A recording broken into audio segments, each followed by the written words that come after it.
Hey everyone, and welcome to the 4th annual LEGO Cheesy Studios Studio Tour.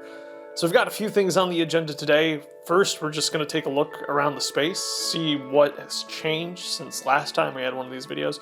But also, we want to take a closer look at whatever that is over there, because I know a lot of you want to see that in its entirety. But even beyond that, I just want to give an update on some of the other projects that are in the works beyond LEGO Minecraft.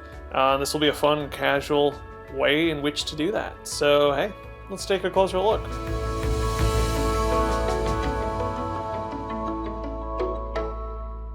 So, of course, this is the space you are most familiar with, because I make you look at it pretty much every video. That blatant advertising. Gotta love it. And for the most part, I mean, this is relatively unchanged, though I did take the effort to switch out the shelf decor relatively recently, teasing some good old Exoforce Wave 5 in the works. So epic. And then we got some classics up here, Shirtless Woody, 4 Juniors Pirates, and then the remakes along with Baby Pig's Birthday. Over on this side, though, we got some Atlantis, which is probably one of the most highly requested revisitings, and hopefully that will happen sometime in 2025. So for those of you unfamiliar with this is just sorted brick. We've got the Harry Potter stuff. We've got some other just built sets waiting for revisitings or whatever they might be. But this is just my collection of Harry Potter figs. It keeps them out of the dust. These bins we looked at very thoroughly last studio tour, I want to say. This is just my excess Minecraft collection, stuff that I use for the world. Way to keep that organized because, believe it or not, I have a lot. This is what I use to dust. I featured this, I want to say in the Jungle Temple video. A lot of people ask how I dust the LEGO Minecraft world, and it's primarily using this stuff. My original jar, this was gifted to me by Moto from LEGO Masters Season 2, and yeah, it works incredibly well. It's just a keyboard cleaning gel. It does a great job of getting in the cracks and stuff, so couldn't recommend it more. Over here is where all the tiny pieces go. We break these down a little bit more in some of the other studio tours, so I'm not going to bore you too much, but that's where the food is, and a lot of minifigure accessories and little animals. So those are always fun ones. You got all the color-sorted pips, 1x1 round plates down there, various mocks. That's actually Audrey's little trophy stash from Cons for her dress. Great stuff, so you can see it's got some trophies back there. Great stuff. Oh, and then up top, I haven't forgotten about Knight's Kingdom yet either. So many revisitings in the works. I definitely got to point out this. These little containers were a birthday gift from my mother. So now the 1x1 plates are very nicely sorted, easy to access. I can just grab them. I don't have to open the bags, and it looks beautiful. Absolutely beautiful. It's probably one of my favorite changes in the past year. And then under here we got some minifigures, and base plates are going to be in there. You might as well look at them. There they go. So epic.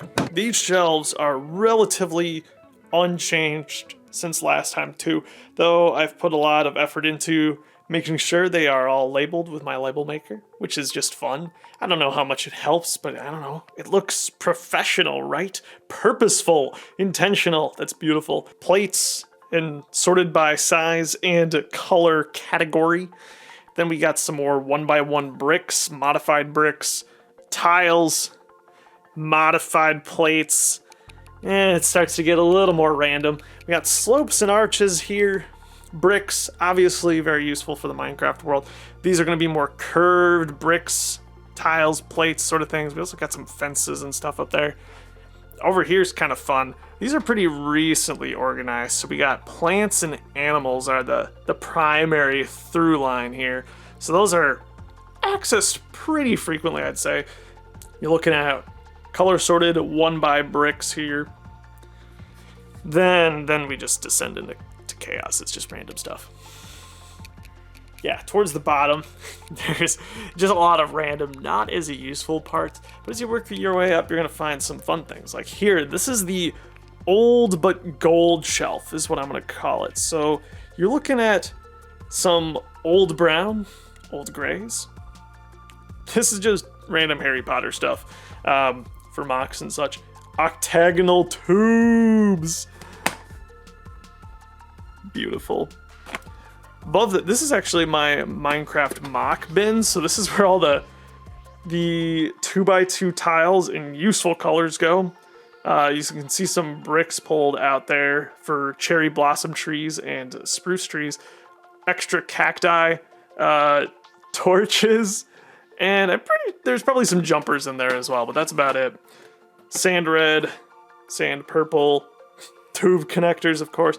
Some motors and lighting kits, so you can see the brick loot stuff there. These are actually going to be like keychains and other promotional party items, things like that. This is going to be fabric elements, right? So flags, card stock items, the like, sales. And then up top, good old color sorted big plates. Wedge plates here, random. And then I got extra bins down there, and I can't bring myself to part out the endurance, so there it sits, taking up just a ridiculous amount of space. One day, I do need to destroy it, but not yet. Up here is a little bit random. I'm keeping this together. This is the 2001 Hogwarts Express. I want to show it alongside the 2004 Hogwarts Express, which is in there for revisiting Harry Potter Part 3. Because they're remarkably similar and well worth taking a look at together. Wait a second. That's not the 2001 Express. It's the 2004 Express. Where is the 2001 Express? Anyway, this is my minifigure spinner. I always use that. It's always easy to access. These are actually 4 Juniors Pirates. They're all boxed up. I'm going to be selling those. They're just too big. They take up a ton of space, obviously, because of the specialized parts. They're getting ready to be packed up and shipped out. Pretty sad, but that's the way it is. Hopefully someone else will extract just as much joy from them as I did. And then up there you can see a good old Knights Kingdom canister in the dark. Some modulars. There's a bunch of random stuff up top. Lots of kits is what primarily ends up on the top shelf. Keeping some of these Harry Potter sets together just in case they do expansions in future waves, so we can connect them together. Some of these are new. Plates that I have too much of, bricks that I have too much of, more bricks and plates that I have too much of. Excellent stuff. And the tool shelf. So it looks like the Durmstrang ship has suffered a little bit from being taken apart to recreate the superior Redbeard's pirate ship from 4 Juniors. Some other random projects that will be revealed in due time. This shelf is a mess, an absolute mess. We got some Minecraft modules on there though. And then Mars Mission Wave 2. It's more likely than you think. And then more stuff. So this is where the minifigure things go. These sorted minifigure things, and then some other large quantity items, or just flat out large items like tubes. And of course, that's in the middle. Over here, it's really dark. But we have more revisiting stuff lined up. And more sorting for looking at plates over here. And then just a number of smaller elements. And more Atlantis. Oh, one day it's gonna be epic. But yeah, anyway, let's take a look at this bad boy. For better or worse, this is very much the centerpiece of the space. Mostly just because, you know, it's huge. But this is a great opportunity, I think, to look over it in just a bit more detail and see kind of where we're at. So that's about as much of an aerial view as I can get, but yeah, that's kind of an insane perspective to see things from. Pretty fun. It all started, of course, with this guy up here. The good old desert well, expanding on to the jungle, expanding on to part of the village, going back to do the lush cave, which you can't even see anymore, to the snowy taiga way over there, to the Mesa Badlands, and I don't even know what came next anymore. There's 40 episodes, guys. It's a little confusing. Yeah, things have come a long way. It's kind of fun to see the world from some of these different angles, not the traditional front, right? but I mean, still designed in a way that it should look very presentable from any angle, right? It's kind of cool to see the mountain way back there. Just so much deeper this way than the other way too. A lot of the underground modules are just stored in deep storage right now, just because there's so many of them at this point. You can see that we got the underground, we got the underwater stuff right here, but a lot of the smaller underground modules are just elsewhere in the house. Same with the Nether. Nether is actually boxed up in the closet, just because I have nowhere to store it. This thing is just way too big. But that's part of the fun.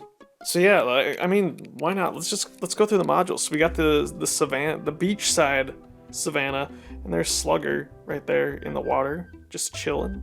Working our way back to the Pillager outpost. There's a I don't know what's going on up there. Some fight.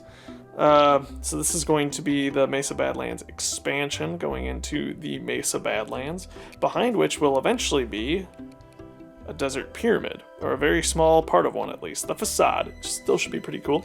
You got the desert well leading on down into the desert village, mangrove swamp, Mushroom Island beach. Then you got the swamp with the witch hut, behind which is the Ohio module, actually from the April Fool's episode a year and a half ago. We got the creeper explosion module, and then the jungle, which is probably my favorite section of the display. There's a lot of great verticality, lots of fun going on. If you haven't seen that episode, you should check it out. There's a lot more than meets the eye there. But then you got the Plains Village going on into the Plains expansion, the most recent addition. Some of these filler modules. Dark Oak Forest is another great one. Then you got the Ravine and the Flower Forest ahead of that. And behind all this, there is a peek at the Wool Farm. The Snowy Village leading into the mountain. Yeah, actually we get a good look at the Sheep Experimentation Center. Very epic. Another classic module here, underrated. The Ice Spikes. With the Taiga and the Cherry Grove way back here, which we're hoping to expand very soon, as you saw from the pink bricks that are in that bin in the back. So there you go. Hopefully that gives you just a nicer look at what's going on here. This is kind of nice view with the more empty space and the trees all around it. It's pretty. But yeah, it's big. So yeah, I mean, you had a good taste of it. Lots of other things in the work. 2025, I really want to be the year of revisiting videos with things like, of course, Atlantis, all 3 waves. I've got all the sets. I don't have wave 3 built, but I have waves 1 and 2 built, ready to go. We've got both the action figures and the play sets for Knight's Kingdom wave 3 built and ready to go. We've got Exoforce wave 5. We also got the Micro Worlds. That'll be another revisiting video coming too, which I think a lot of you will be quite excited for. As mentioned earlier, up there in the dark, Mars Mission Wave 2 is going to be a fun one. I am actually seriously considering redoing Wave 1. So I guess the question will be to split those videos or just combine it into like a Super Mars Mission video. Let me know if you have any opinions on that. But also really excited about Part 3 of Revisiting Harry Potter, my personal favorite wave. The wave that honestly truly got me into LEGO. Some of my earliest sets, and then parting together my dream set, the motorized Hogwarts Express. What an absolute nightmare, but so excited to share that set with you. And then we're going back in the dark here. Let's see, we'll crank our ISO. Some of you might recognize this outline here as the Troll Warship from Fantasy Era Castle, so that's something you can look forward to. And then more Atlantis bits and bobs that didn't make it on the shelf. Prince of Persia? It's gonna be pretty epic. I'm super excited about Prince of Persia. And this one here, really dark, really hard to see, but that's gonna be the first dino theme, simply called Dinosaur. Yeah, great job, camera. It's a little dark back here. But we got all the sets for that too. Should be really, really exciting. In an ideal world, I'd like to do Minecraft episode once a month, revisiting video once a month. We'll see, you know, land stuff happens in the interim, life stuff happens, but if we could like get that schedule happening next year, I'd be really, really excited about that. So anyway, thank you for coming along on this rambly, uncut, super casual video. Let me know if you have any questions about the space, questions about the world, questions about upcoming revisiting videos, about what else I might have in store. We've only brushed the surface. I still got more plans. Do you know what's in those boxes? Space Police 3. Kind of cool. Yeah, we got revisiting videos for days. Do you know what's in that gray tote right there? All of the Jack Stone sets. How exciting is that? I'll give you a hint. It's very exciting. Yeah, appreciate y'all. Hope you have yourself a great life, and I'll see you again soon. Peace.